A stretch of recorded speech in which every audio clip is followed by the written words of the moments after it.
Well, welcome. It's great to be back here in Central Florida. Got, when you do these, when you're with the legislative session, there's certain things you know you're going to do, then there's certain things you may not think you're going to have to do, but then you got to do. So stay tuned on that. We are doing a lot of great stuff, and we've got a lot of good stuff in the works, so stay tuned. We've already delivered a lot. We've got more down the pike. Some of the things that we do, so we're doing this thing in Florida saying we're not going to allow a central bank digital currency in our state. If you've heard of this, it's basically a proposal. And it's not there yet, but you could tell when they're planning these things. And so, I said we don't want that here. Basically, they want the Federal Reserve to have this. They want to eliminate other types of cryptocurrency and eventually, I think, move to a cashless society. And then they would obviously have oversight over your transactions, have the ability to impose things like social credit scores. And that's not like an insight unique to me. I mean, people have said this is potentially something that could be abused. And so we talked about, hey, we want to do this in Florida. Well, I'll tell you what. I mean, these corporate media outlets, they're so upset about this, and they're all doing the same thing. And when you see that behavior, you're over the target with this. So we're going to be able to they don't have the authority to do this unilaterally, but if they try, we'll have protections here in Florida. And of course, Congress should not ever support anything such as that. So that's just one example. We believe in actually getting ahead of this stuff, and so that's what we're doing. Now here is an example of something we didn't necessarily think we would be needing to do, but it's something that we have to do. We have a government of laws, it said, not a government of men, and that includes the law being superior to big corporations, even corporations as big and powerful as Walt Disney Company. They are not superior to the laws that are enacted by the people of the state of Florida. And if you remember 2022, we had a special session of the Florida legislature. Commissioner Simpson was the Senate president at the time. Some of these members were there, where we said, this idea of one corporation having its own government in Central Florida is something that is no longer in the best interest of the state of Florida. So we put down the marker that we were going to be going in a different direction, and a lot of people didn't think that would be anything that would even be possible, given how much heft and how much power that this one company had withstood. And so, my mantra was, you're not going to have Disney have its own government in Central Florida. They're going to live under the same laws as everybody else, pay their fair share of taxes, and honor the debts that they've accumulated over these years. And so we then had to, as we were getting into this calendar year, put the finishing touches on, okay, what does that look like? How do you bring that vision into a reality? And there were certain things you could have done. I mean, for example, could have just said, just dissolve the district and let the local governments take it. The problem with that is, the local government here in Orange County was very clear. If they had to assume the bonds, they were going to raise people's taxes, and that was totally unacceptable. We're not going to make people in Central Florida pay taxes for Disney's debts. And then we also just weren't sure how they would even manage this. They may just cede back control to Disney. We didn't know. So we felt it was better to put a state control board over this district, be able to ensure accountability, all the things that I outlined, but also make sure that that the debts were being paid by the corporation that racked them up. And so that was done. It allowed us to have the state now in charge of this special district with 5 members that were appointed by the governor. And that was done, passed, signed.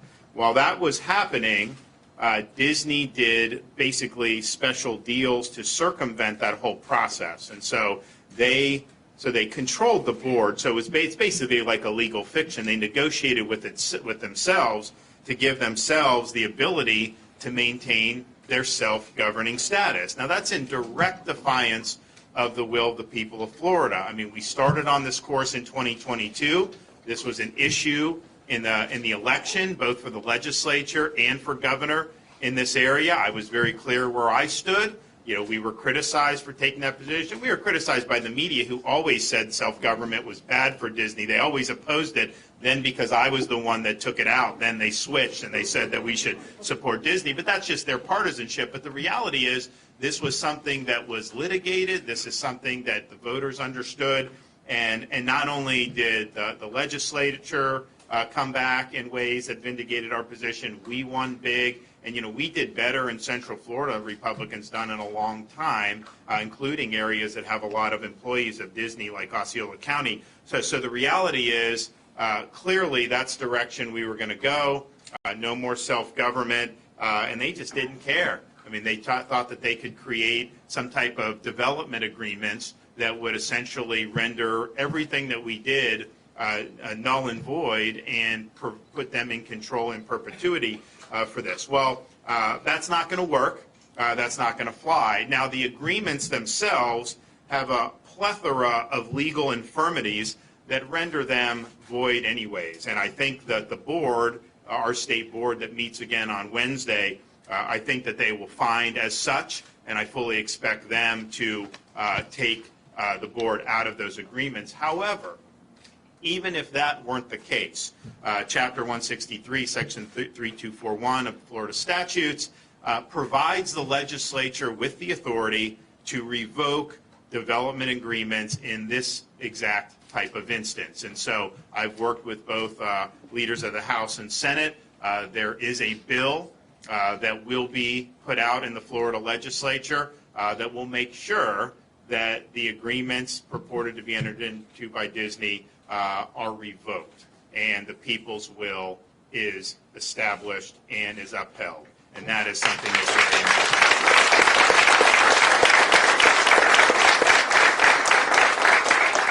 And at the end of the day, we made the decision as a state, as a people, through the medium of our elections, that we would not have one corporation serving as its own government. That's not good government. It's not something that we want to entertain in Florida any longer. And whatever rationale there was 60 years ago to do that, clearly now we're in a much different era as a state.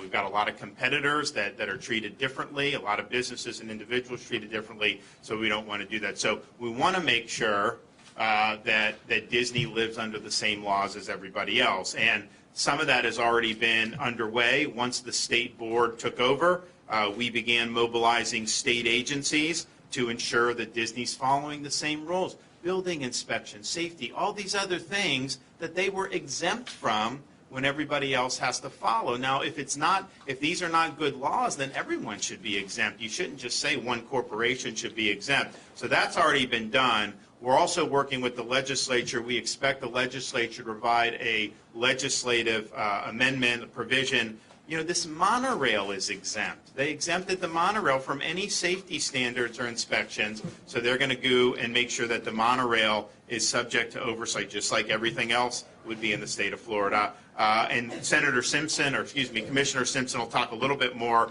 about what the Department of Agriculture and Consumer Services do, but they have oversight over amusement park safety, generally speaking, except Disney's been carved out of that over the years. Well, now they're back in the game, so they're going to make sure that that's done. So it's just very important that we have uniform applicability of the laws, and to be able to circumvent this stuff, provides one company with a competitive advantage. We don't think that that's right.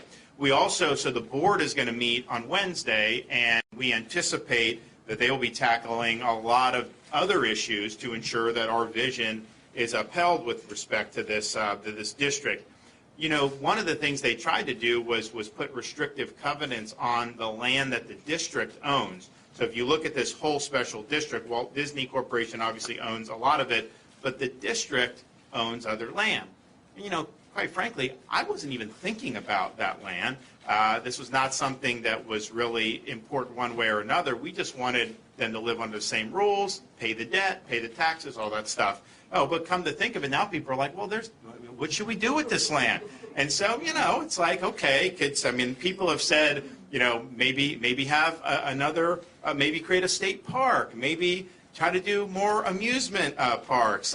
Someone even said, maybe you need another state prison. Who knows? I just think that the possibilities are endless, and so that is now going to be analyzed to see what would make the most sense, and that wasn't necessarily even on the radar. I anticipate the board is also going to look at some of the infrastructure here, like the utilities, and then ask the question: it would be better to sell that utility from the district to maybe a private entity who can operate it more efficiently. Maybe the district would save some money on this and could put that towards paying down the bonds and the debts. So I know that'll be something there. One of the things I said from the very beginning that I know the board is interested in is we've got these first responders, but they really had no one that they could talk to about any type of grievance procedures or pay. So we think that you want to have pay increases for the first responders here in the district, and I think they can get that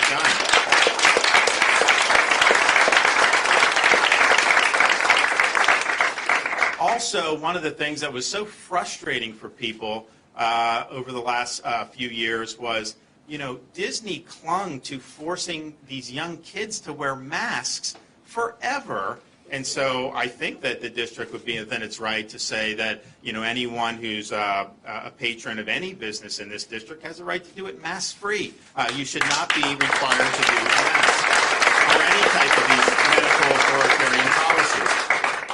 Also, I think it would be something that the board could do to make sure that this district was really leaning in hard against human trafficking.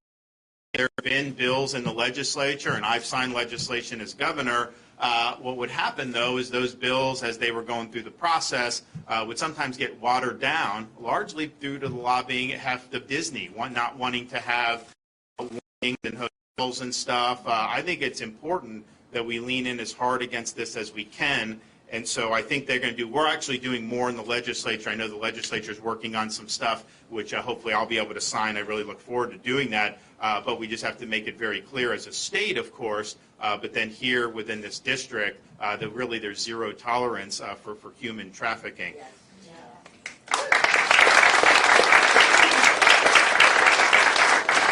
Another thing I think the board very well may look at is the how much is this property worth? I mean, basically, you had a situation where the company could appraise its own property. I mean, imagine if you could appraise your own property. Would you appraise it too high or too low? Of course, you're going to do it too lower. So, in terms of the taxes, so they're going to be able to get that done, and I think get a more honest assessment about that. They also have the ability, when you're looking at paying these debts off, there's about close to $1 billion, I think, in unsecured debt, and we'd like to get that debt paid off as quickly as possible. Of course, it's not going to be paid by taxpayers outside of this district, so you got to figure out how you're going to do that. They can definitely look at the millage rate in terms of the millage that's being applied to property taxes, and taking whatever revenue you're getting and just accelerating that debt payment. Because once that debt's extinguished, it makes it a lot easier to be able to deal with everything. And then finally, what role can they play in ensuring more workforce housing within these properties? I think that it's been a huge issue for so many people throughout the state of Florida. We just did a big bill for the state as a whole, but particularly here, there's been a lot of promises over the years about doing affordable housing for the workforce, and yet very little follow through, and there's various reasons for that, but I think we have an opportunity to look at that. So I think you're going to see a lot of action from the state board's perspective on Wednesday and then in the ensuing weeks, and I think it's all about making sure that the vision is made into a reality where this company is under the law, following the law, paying taxes, and honoring the debts, and not governing itself. And so if we've been able to do that, this is a larger issue than just kind of this particular special district. The larger issue is ultimately who governs in a republic. And I think it's we, the people, under the Constitution. I think that's the only answer.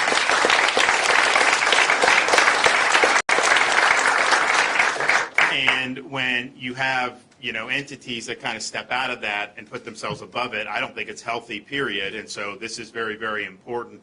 And if you look, we have in Florida, I mean, I know there's a lot of national economic problems. I mean, we still have inflation.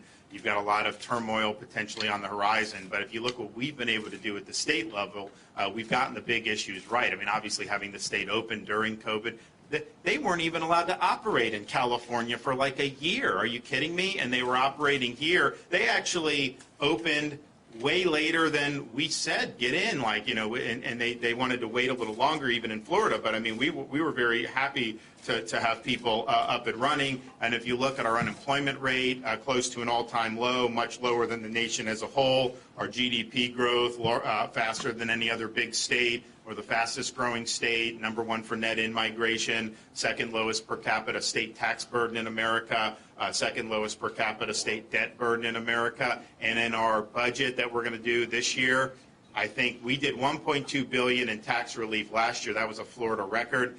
They may do twice that. They may get up to $2.5 billion this year. That's a huge benefit for a lot of folks throughout the state of Florida. And we're also, I had proposed, and I think the legislature is going to adopt, we have very low debt as a state. Our economy's over $1 trillion. Our debt's about $20 billion. But because we have a big surplus, hey, can we make more mileage on that? So we actually are going to launch, probably it'll be in the budget, a accelerated debt repayment program. So we'll be able to pay down the debt even faster as we go forward. And you know, sometimes it's smart to do debt if interest rates are low. You have things you need to do anyways. Sometimes it's better to do that. But it's also great if we could be the lowest per capita debt in the country. You know, what would that say about it? Like, you don't need an income tax. You don't need to tax people. You just need to have a good environment, be a free state, and allow people to do their thing. And that's pretty much what we've done. But that's all that economic success is people operating on a level playing field, not picking winners and losers. And this is an example where winners have been picked in the past, and we think that there should be a level playing field again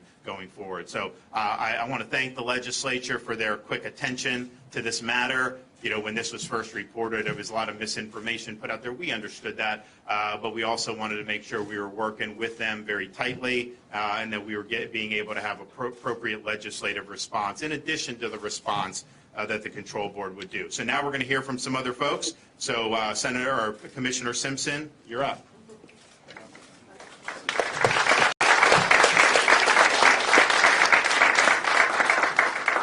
Thank you, Governor. I stand here today as the Commissioner of Agriculture, which also oversees the Division of Consumer Services in Florida. I took office 100 days ago. That seems like a year or two ago, but we have made incredible strides to return our focus on farmers and food production. We're fighting to keep foreign enemies from buying our ag lands. The governor's been a big leader on this issue. It's something that we hope to sign that bill later this summer.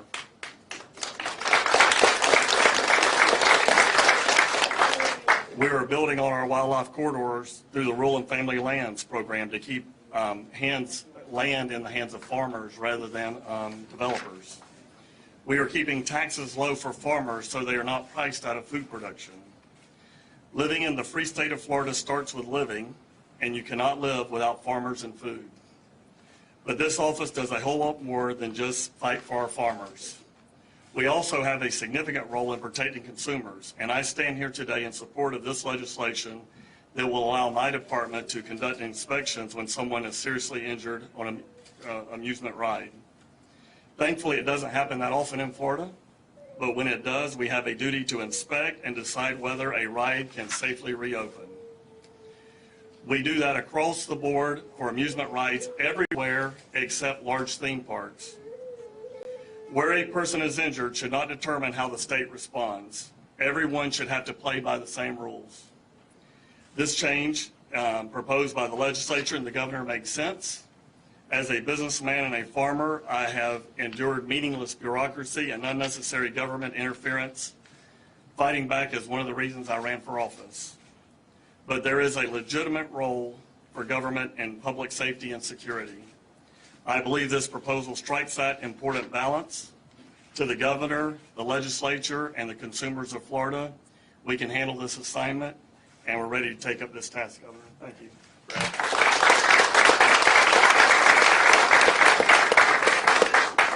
Thank you, Governor. Thank you, Commissioner. It's an honor to be here with you guys today this afternoon. I'm going to be brief. As the original bill sponsor of the bill that put this in place, we're here today because the legislature took that action to ensure that all companies were on the same level playing field and had the same rules. No company should be able to build a stadium, a nuclear power plant, or most troubling, have eminent domain and be able to take someone's property without any kind of state oversight. And that's what that bill did. You know, we talk about the legislative process and what we went through. There was a lot of time, a lot of staff time put in this process, a lot of reading done, a lot of people looking into how we make this work. You know, our number one priority as any elected official is always public safety, and we do that. What we also wanted to ensure, as the governor said all along, that none of the citizens of Osceola or Orange County would ever be responsible for that debt, and we did that. Unlike some of the media that's probably here today that tried to report and say we did not do that, and it was going to happen, and $2,000 on your tax bill a year, let me look you straight in the camera and say you were wrong. Yeah. It's not happening.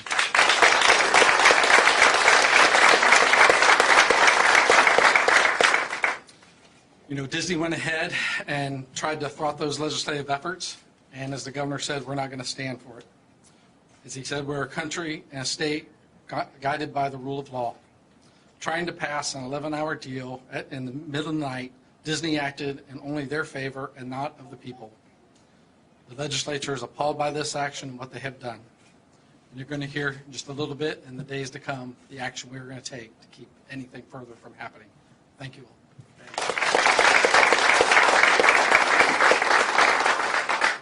Thank you, Governor, for your leadership. It's an honor to be here in the district that I represent, District 45. You know, let it be known across this great nation that here in the free state of Florida, it is we the people, not woke corporations. When Walt Disney founded this company and brought his beloved theme park to Central Florida, he envisioned the happiest place on earth dedicated to the proposition that children and families deserved a high-quality entertainment. We all love Disney. However, you cannot indoctrinate our children. Instead, they have turned Disney into this corporate PR arm of a small group of extremists who want to indoctrinate our children with radical gender ideologies that have no basis in science, common sense, or basic human decency. They have pushed far-left narratives and lies about our great state, and now they think that the rules don't apply to them. Well, I have news for the woke administration at Disney. That this is not California. This is the free state of Florida. And you do not get...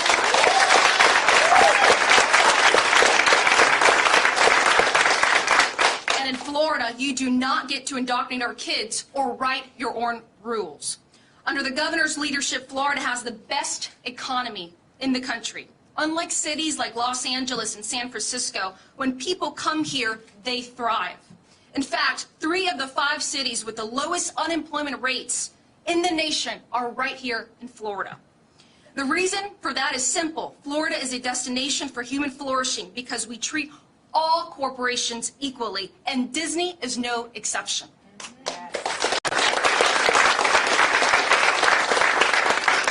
It is time for Disney executives to have a sober conversation and retake the company from the radical ideologies that have hijacked it. You are in the business of entertaining children and families. You are not in the business of social re-engineering or promoting radical political ideologies. And if you think you are, we have good news for you. As our great governor has said, Florida is the place where woke goes to die. Thank you.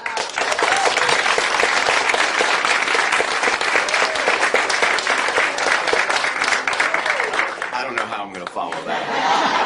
That's pretty awesome. My name is Blaise Ngoli. I'm a state senator. I hate corporate welfare. Absolutely hate corporate welfare. And if you strip everything down and start thinking about this situation, is we had a corporation out there that was basically making their own rules. They were their own government. And I would argue that that is an egregious form of corporate welfare. To the representative's point, eminent domain, building your own nuclear power plant. It's unconscionable that one corporation would hold that much power. So what did we do? We took away that power, returned it to the people, and put everyone on a level playing field. Because the Disney Corporation, the people who reside in this district, had quite simply an unfair advantage over their competitors. That is unfair. It's unfair to the other corporations, it's unfair to the legislature, it's unfair to the taxpayers. I know this governor, and I know this governor well. So I have a couple words for Disney. You are not going to win this fight. This governor will.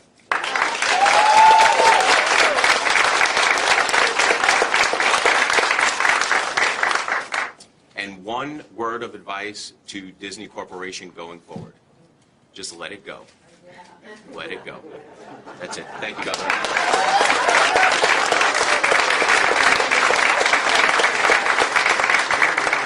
We anticipate legislative action on this probably maybe next week or so? What do you think?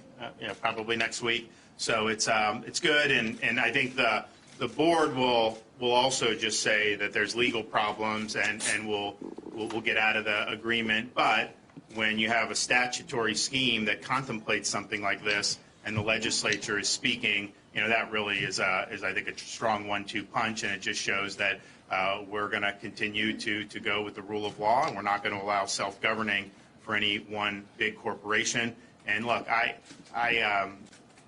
like I said, we weren't planning on having to come back to do any legislation. We thought implement the vision.